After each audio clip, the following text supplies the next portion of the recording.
that they have in terms of energy, food, y el aprovechamiento del agua hacia futuro. supply and Y un último comentario usage of water quizás in no the relacionado future. con And something la that might not be descripción de related Cuenca, to the pero sí sobre basin los concept, océanos, but, es que debemos but related to realmente the repensar oceans, en is el that mundo we need to uso rethink de la pesca in the use of fishing in the cuidado de world los recursos and in how to marinos. take care Por of ejemplo, the sabemos sea que, resources. For example, we la know pesca sustentable, that sustainable la fishing pesca deportiva en Los and Cabos, sports en Baja fishing California, en México, Los puede Cabos, dar mucho más dinero que la pesca Baja tradicional, California, can give us better industrial, results than comercial. traditional fishing and Sabemos commercial que fishing. muchos de los We ejemplos know de that many conservación, of the examples por of ejemplo, preservation, en Baja for example, California, en in donde se Baja, tiene el where we nacimiento de have ballenas grises, the en birth todo el of área del gray Pacífico, whales ha throughout the generado area en of the estos Pacific 5 o has 6 generated cerca in de 5 or 6 3,500 years ballenas around que surcan los mares del 3,500 Pacífico, que whales llegan a Canadá, que that pasan go por to Estados Canada and Unidos, that go y through the nacen United precisamente en States, esta laguna, and they are born en estas lagunas en Baja in these California. Y el lakes or lagoons ecoturismo in puede dar mucho Baja. más And so que el ecotourism solo can give us aprovechamiento much que more se than tenía just the históricamente de las ballenas historical en siglos dates pasados. or Entonces, figures la that we nueva had in the past. posibilidad So de the new replantear possibility las of actividades putting forth sustentables del the manejo de los sustainable océanos activities nos for the ofrecen, management of realmente oceans como alternativa offers la pesca sustentable sustainable para fishing as realmente, an alternative so that we can alimentar a una actually población, pero feed sin a agotar population los without recursos depleting naturales their que hay en natural nuestro país. resources. ¿Tienen otro pequeño cuestión sobre There's el agua? another small question regarding water. And I'll ask this, and then I'll also play a next very short clip, and so we can move along as quickly as possible because we are mindful of the time and we have a number of people that wish to participate both online and here in the room. So the question, first of all, and again I'll ask this in Spanish so you may wish to avail yourselves of the service, but it's from Elias Vanegas, Asociación Interamericana From del the Medio Ambiente. Inter-American Association of the Environment and Recycling. ¿Cuál sería la estrategia What would de be the strategy administrativa para hacer una sola administratively norma speaking, de to do calidad only del agua? one Esto con el standard objetivo for de quality? que no This se with the manipule objective el suministro that del agua. the water supply Before is I not take your answer, I think we should hear from Gloria Soto from the Universidad Iberoamericana, who is a researcher on water availability in major urban centers and wishes to speak to some of the specific issues challenging Mexico. So if we could just hear 2 minutes from Gloria Soto.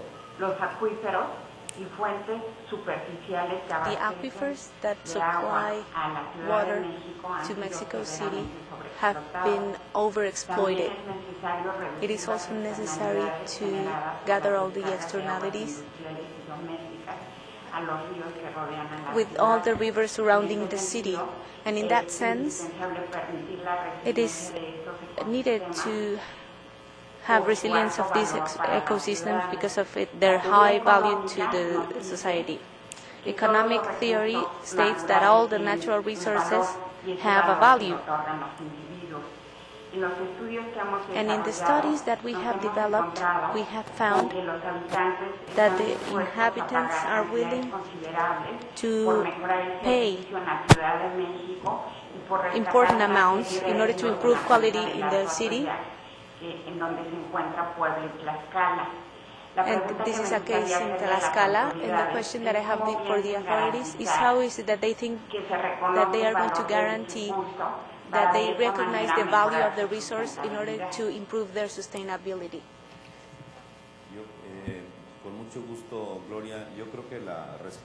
Thank you very much, Gloria. I think that the specific answer to your question is that actually supplying water, but those who set the price of water in Mexico per cubic meter or per meter, that is done by the presidencies.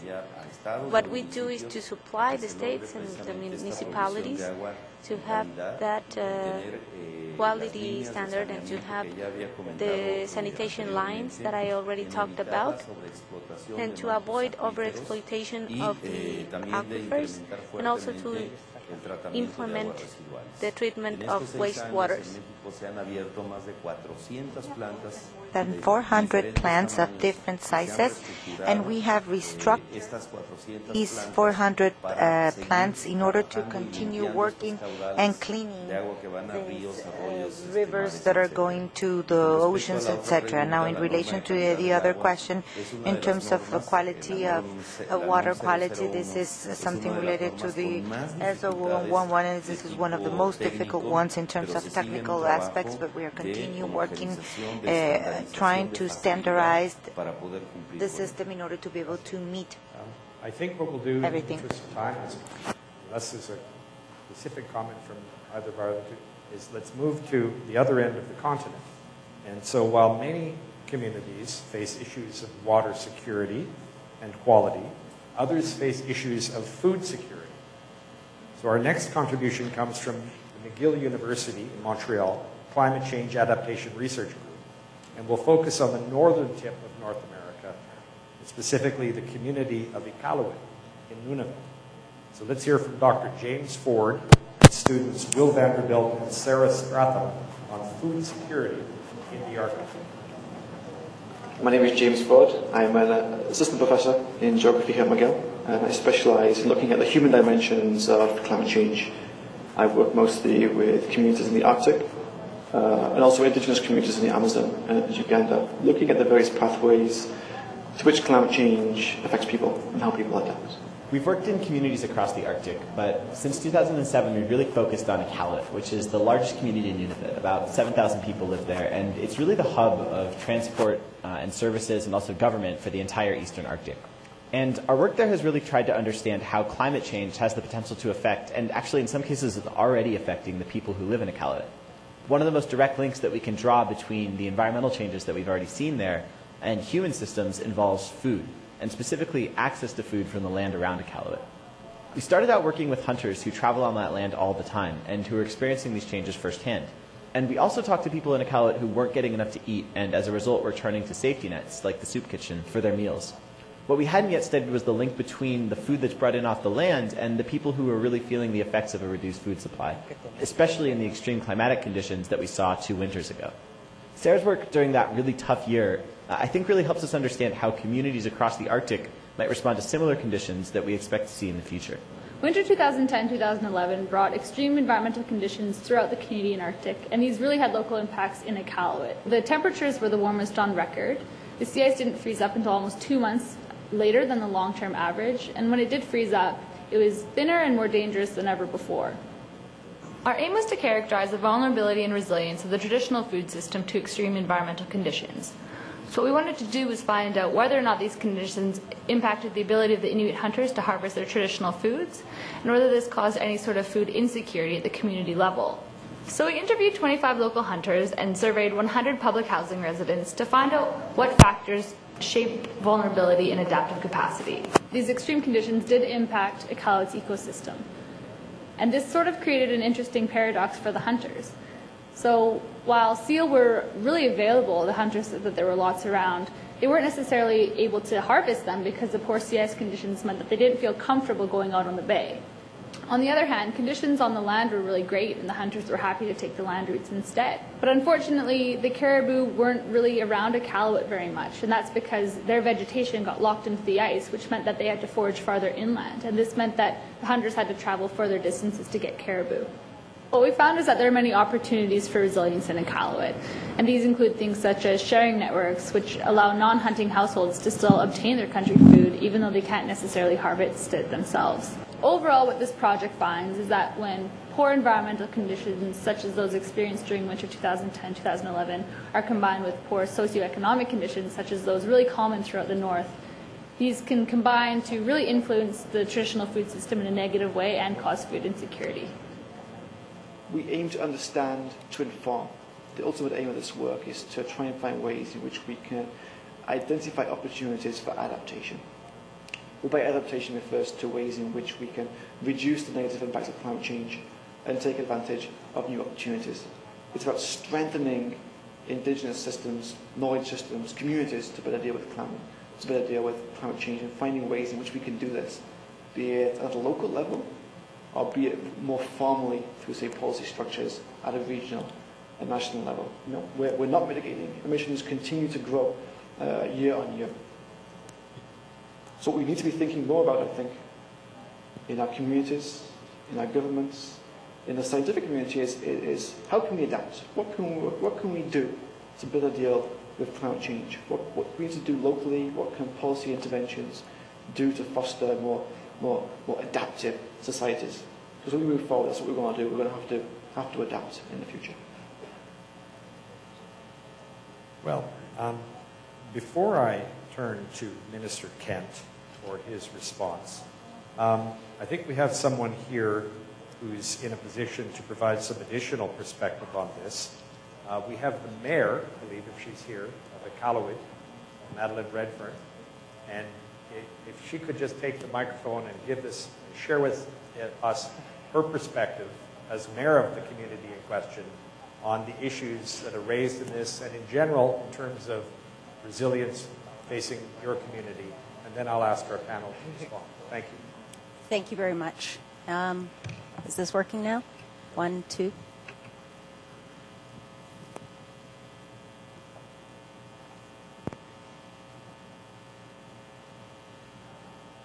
Bill doesn't. There we go. Perfect. So I'm glad that there was a video of my community on at this forum, because it gives you an idea of actually where I'm from and what that part of the world looks like. And it shares with you as well some of the issues and challenges that we face. Yes, without a doubt, that year was significant in so much that it took a lot longer for our ice in the bay to freeze.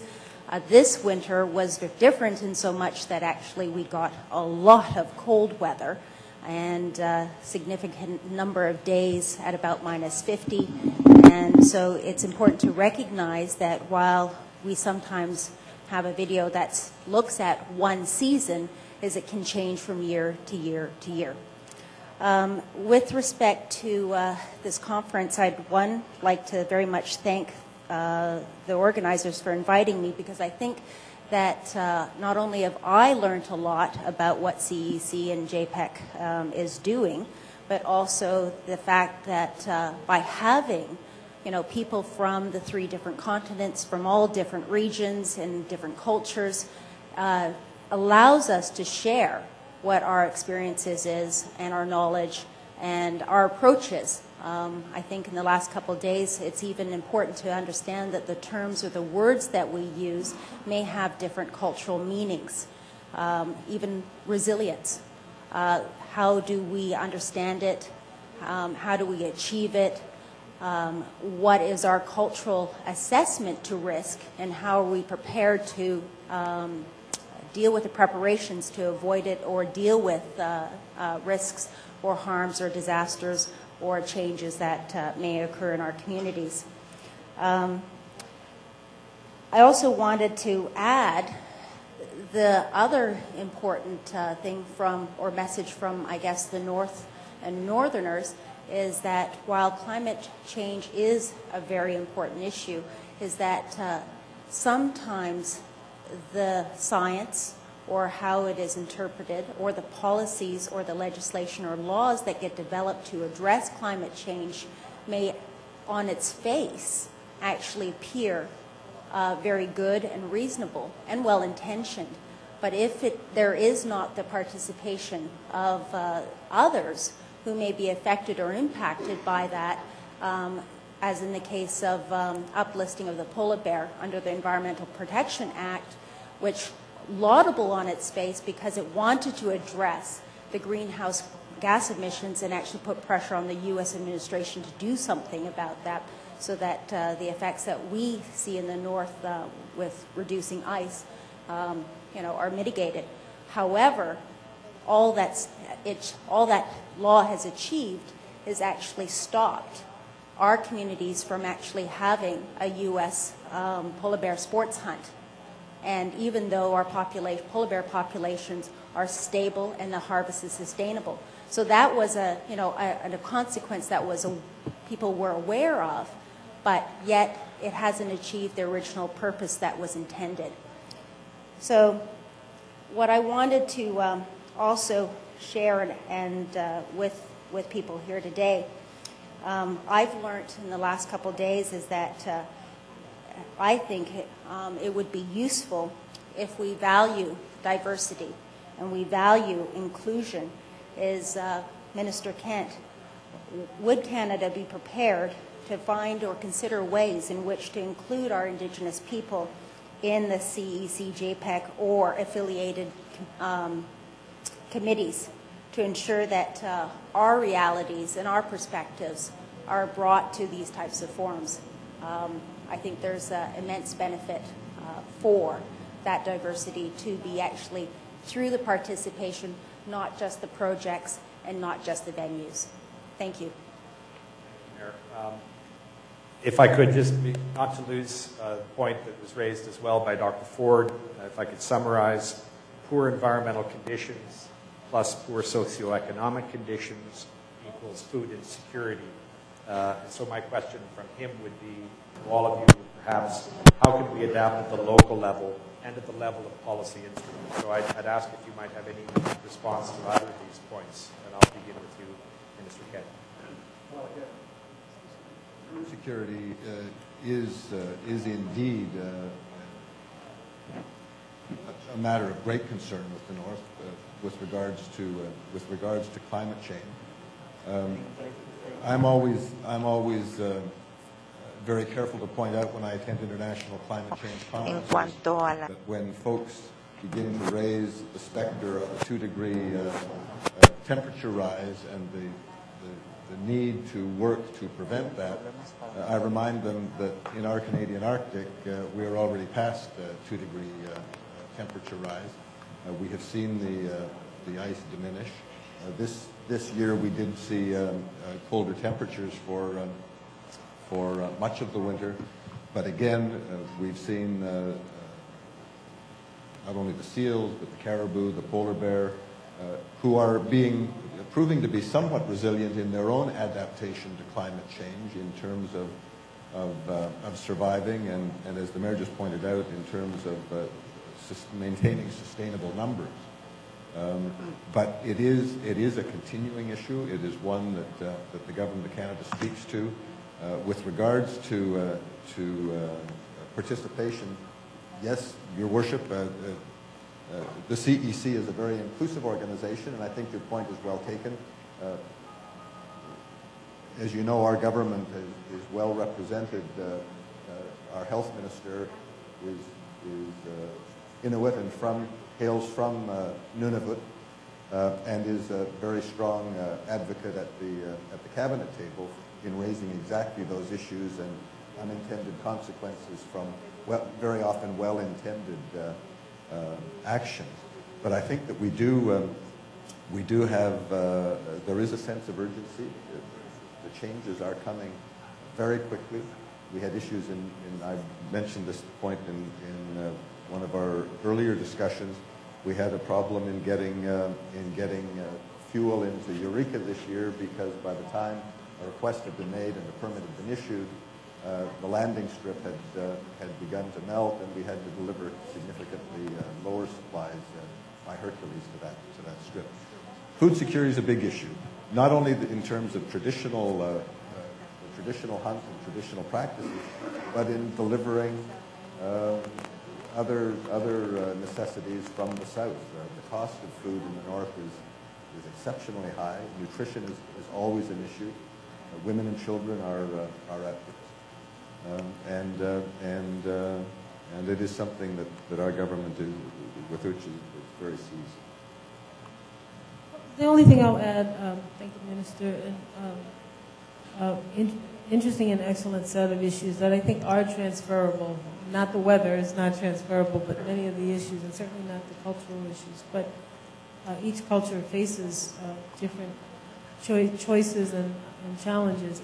I would say only this. If there's one hallmark of this meeting, and I hope is a takeaway, I know we're not quite at the end of this session, is that there is a recognition by this council that these are not issues that are going to be legislated into going away. We could all wish we could wave our hands and there'd be a law or even a regulation or a standard that would make these issues go away. We are coming to the belief that the best practice that will yield the best results are community-based solutions that are based on education, empowerment, opportunity, and resourcing with smart government policy interventions that first, in the spirit of the Hippocratic Oath, do no harm.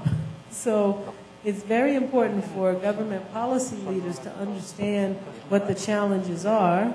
Second, sometimes the best thing we can do is get out of the way, because academic institutions so well represented here, NGO, civil society institutions, and the private sector are developing solutions, because remember, the private sector can't make money in many economies if it's not looking at its risks. I like to quote oftentimes some of the riskiest and scariest information that you might hear from climate change comes from the insurance industry when they're bounding their financial risk associated with this phenomenon. And yet that's not making it all the way to policy levels and policy makers, at least not in all of our countries. So speaking for mine, I think we want to first make sure we're not in the way of the kind of collaborative solutions.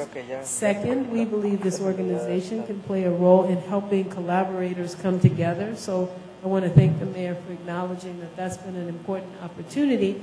And third, as my dear colleague Secretary O'Meara said earlier, it provides us an opportunity to think very creatively and innovative about where we should be going as policymakers. So it's all three levers, but I really don't believe that these kind of community challenges are best.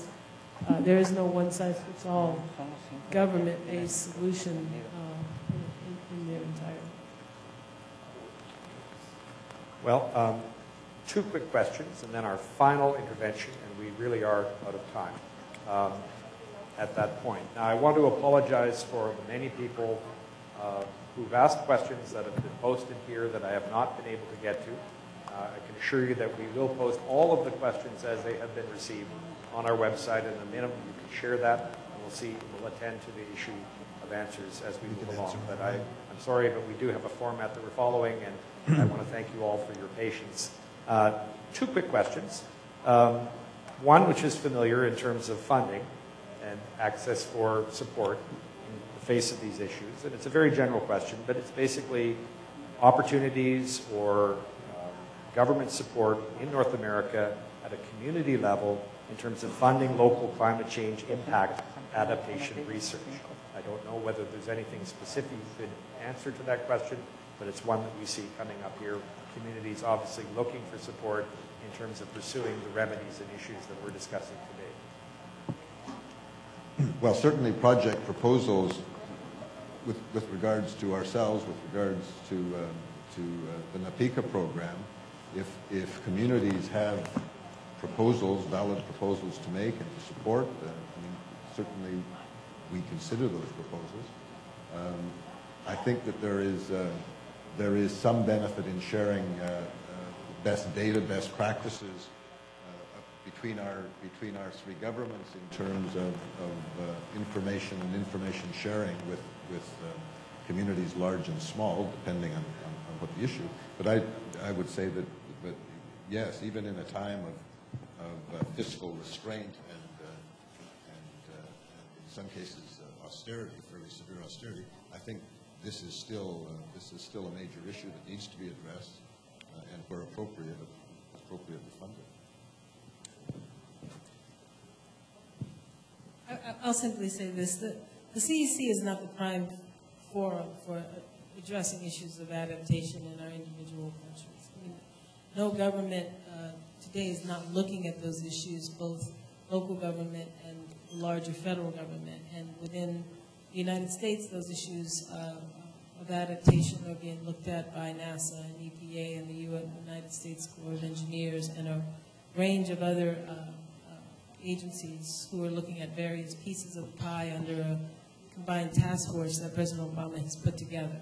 We shouldn't be the main funder. And we should also be mindful that our budget in real dollars for CEC has not increased over the years, since almost 20 years we've been around, but decreased.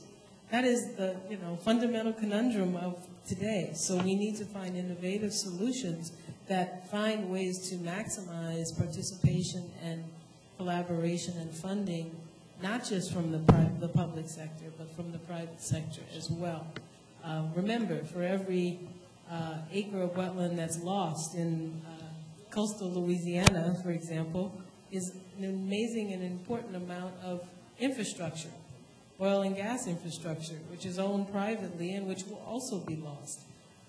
There is a joint peril here that must be faced that way. So I just don't want anyone to leave with the idea that we believe that's the main issue here.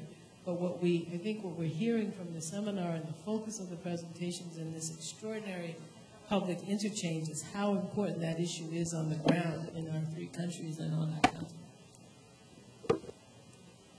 Thank you. Well, we have time really for one last very short intervention, and I think it's appropriate because it's very general. And I think, well, I'll be interested, as I'm sure our audience will be, with respect to the response. So this comes from Dr. Catherine Etmansky at Royal Roads University, Victoria, Canada. It's an audio question, although you'll get to see who's speaking. So let's hear from Dr. Etmansky. My name is Catherine Etmansky, and I'm an assistant professor in the School of Leadership Studies at Royal Roads University. I'm dialing in from the west coast of Canada. Thank you for this opportunity, and congratulations to the Commission for convening what looks like a terrific agenda. I hope your discussions have been... My name is Catherine Etmansky, and I'm an assistant professor in the School of Leadership Studies at Royal Roads University. I'm dialing in from the west coast of Canada. Thank you for this opportunity, and congratulations to the Commission for convening what looks like a terrific agenda. I hope your discussions have been fruitful and inspiring, and I also hope you haven't shied away from the more difficult conversations. Like you, I am heartened by communities' capacity for resilience and creativity. I must say, though, that I am also concerned by the increasing need for resilience in the face of human-made environmental emergencies, and sometimes wonder how we can claim any legitimacy in terms of a meaningful stance on sustainability. My question stems from that concern. I would like the panel to address the underlying values of profit and continual growth that drive our current economic system. Here is my question. What will it take to shift our dominant values and worldview so that people and planet truly are at the center for 7 generations and beyond? Thank you. Great. Not quite Twitter length, but perhaps a short answer. Well, I'm glad to start off, and all three of us have just, and our delegations have just returned from Rio and Rio Plus 20, where sustainable development and a greener economy was front of mind and top of agenda. I think the question is apt, certainly, but I think we need to remember that sustainable development is not only focused on the environment, but it's focused on the balance of 3 pillars. And the 3 pillars of sustainable development are certainly the environment, protection and preservation of the environment, but also the economy and economic considerations. And third, and I think to the doctor's point, societal concerns. So that when we look at sustainable development in any of our 3 countries, we have to remember that we're looking at those 3 pillars, not simply the environment, protection and preservation of the environment alone. We have to look at societal concerns, and we certainly have to look at economic concerns on behalf of the citizens that we represent. In my mind, there's a couple of issues here. The questioner mentioned profit. Profit is fine, but if it's only short-term profit, it's a very different set of calculations than if there is incentive in our systems, our free enterprise systems, to look longer than annual or quarterly statements, because you make a different set of decisions. And that's incumbent on our business schools and our finance centers and our trainers to do. It means that sustainability officers in corporations, large and small, have to move front and center we are starting to see that happen. Real commitment by large companies who are understanding that this sustainability thing is not something that costs money. It's actually just the opposite. It's extremely important since we all are in capitalist societies that think making money in the democracies is certainly fine. Then we need to be able to price the value of our natural capital adequately, and we need to be able to talk about externalities in a way that's fair and just. You can't continue to argue about whether it's a good idea to keep putting smog and soot and mercury into the air.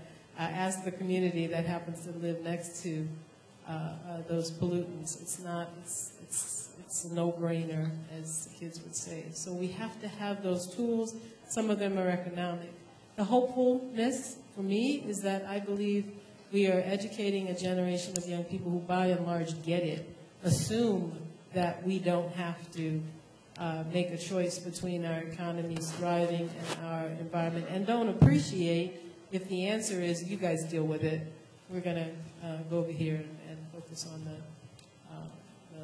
monthly statement from our accountants. So I think all of those things are important. I'm really proud to work in an administration that is about making sure that we are building our country in an economy that's built to last, that's not that this recovery that we're in slower than we want it to be is based on the principle that we need to not sacrifice our nation's security, our energy security, our clean air, our clean water, and our resources, that we can exploit them in the best sense of the word for the good of our people, but also for the good of our planet and for our health.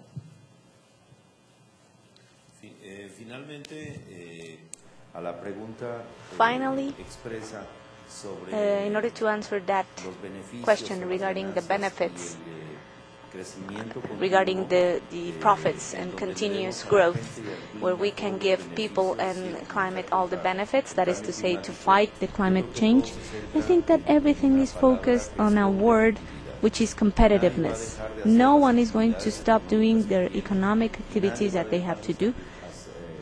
No one is going to stop sacrificing the level of development as a community, as a government, but we have a big alliance, which is technology.